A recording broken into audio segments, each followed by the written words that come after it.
When you think about who you are as an individual human being, it can get esoteric pretty quickly. You have principles, beliefs, and roles in your life that may seem to define you almost entirely. But in simpler terms, because that's the goal of this program, at the end of the day, you are fundamentally a system of three things: your thoughts, your feelings, and your power to take action. For the purposes of mindfulness and happiness and authenticity, for that matter, the most important part of this concept is that we are a plurality of things. Our thoughts, our feelings, and our power to act all play unique and vital roles in determining who we are, and they each have the power to affect each other.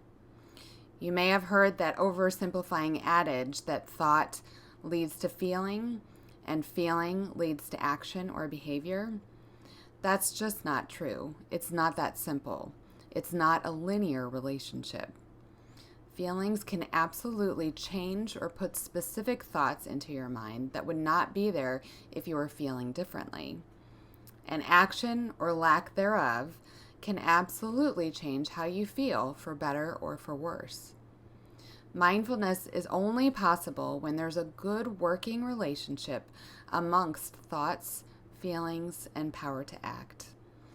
All three things need your attention and oversight.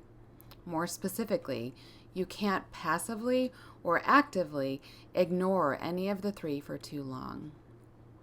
Without your oversight of the entire system, stress can hijack any of those three, and mindlessness ensues.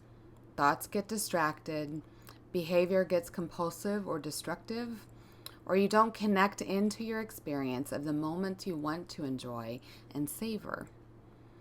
So what does it look like when there isn't a good relationship amongst the three parts of the human system?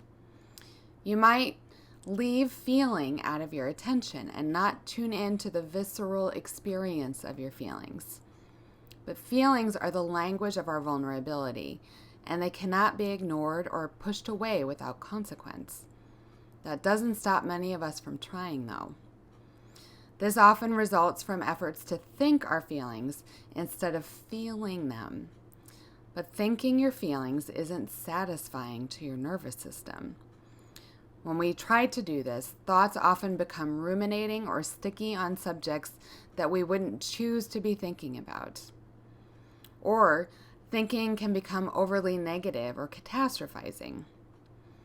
In other cases, you may find your behavior getting compulsive, like phone checking or scrolling. Or it might get destructive, like overeating, despite your genuine conscious intention to do something else. The other scenario happens when you lose sight of your intellect or your power to act.